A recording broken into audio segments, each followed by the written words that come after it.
Part of the problem with Ukraine has been, in terms of, well, they've got big issues, right? One of them has been explaining why it's important to the American people, right? The administration hasn't really accomplished that yet, right? And trying to say, why are we doing this, right? They should have been doing it from the very start. Didn't you see them wave their flags in Congress? Yeah, well, they waved the Ukrainian flags. Yeah. I don't know what you're saying. Yeah, well, they explained it. They explained it. Here we go. Just wave the flag. Yeah, but you remember at the very beginning, everybody had a Ukrainian flag on their front of their house. To see it in Congress and they're passing that aid bill, it's like, who handed those out? Yeah. Where'd you get those? Well, exactly. Did you guys get those from home? Yeah. Like, who's telling you to wave those? Got them from Amazon. This whole thing seems coordinated. You want to tell me about how this happened? Plus, also, where's the money go? That's the other big issue, is the transparency and how are we spending this money? How are we spending your money, the taxpayers' money? And look, I fall down on the side of I don't want to see Putin win, and he will win, without significant support that gets to the point where he feels so much pain, he actually negotiates a settlement, right? We're not going to get to a victory in this war. That's bullshit. The idea that Ukraine is going to win the war and claim all their territory, bullshit. It's not going to happen. You think they're going to reclaim Crimea? Putin's going to give that up, right? He'll probably go to tactical nuclear weapons on the battlefield before he does that, right? And so you've got to hurt him enough so that he says, "Oh, fuck it, okay." Because if he's hurt enough, that means at home he's facing some dissent, right? And that's the big thing for him. He doesn't want, he just wants to hold on to power, right? I hear two versions of what's going on. Mm-hmm. I hear the war has already been won by Russia, and Ukraine is down to like a minimum amount of soldiers. Mm-hmm. They've lost 500,000 people. Rough estimates, like no one really knows what the real estimates are. Yeah. And then I've heard other stories where Ukraine is actually doing much better than people think, and Russia has hemorrhaged people because they're essentially just sending people into the front line. They're sending prisoners, they're just using bodies to win this. And well, both sides are accurate. Both sides are true, right? So. Yeah, Ukraine has been hurting. They have Russia's got a 3-to-1 manpower advantage in terms of population, right? What they can do to recruit and put more people on the battlefield. And Russia has no problem with sort of a meat grinder strategy, right? Just throw bodies at it, right? And the stats on fatalities, on casualties on both sides are completely bullshit. There's no transparency, really, and it's kind of understandable why. You don't want to tell the other side how many soldiers you've lost or injured. Zelensky came out a while back and said, we've suffered 31,000, fatalities on the battlefield. It's higher than that, and it's higher on the Russian side, right? Because of their strategy and the way Putin doesn't really care, so he throws bodies at it. The Russians are making headway on the east, right?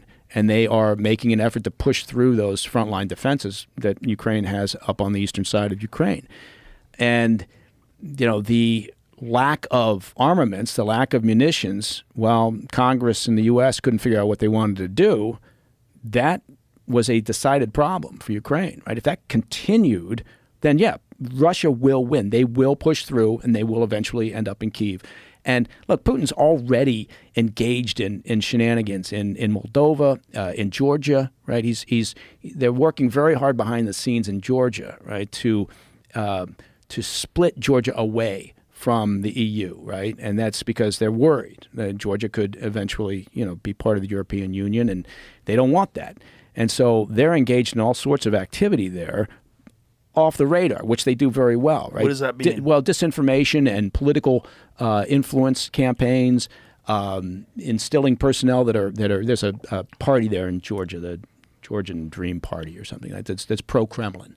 And they're pushing very hard on a variety of fronts, right? They're pushing a bill that's sort of like a foreign agent bill, which is it's a Russian tactic, right? To basically, single out anybody who's got foreign influence or foreign involvement. And that could be NGOs, it could be media, independent media. And the Russians have used that foreign agent bill very successfully. My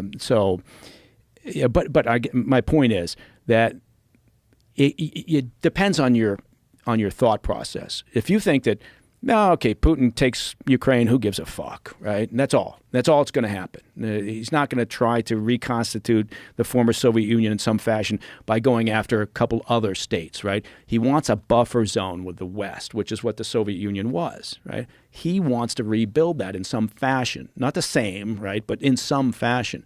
So my experiences and other people's are different, and so that's why you end up with differing opinions, and, God bless. But mine is that he's not going to stop there. So what my belief is, you got to hurt him enough, get him to the table, and call it good. And that good may look a lot like the way things were, and in 2022 when they started the invasion. And that's going to be unsatisfying to a lot of people. But at least you end the fucking conflict, right?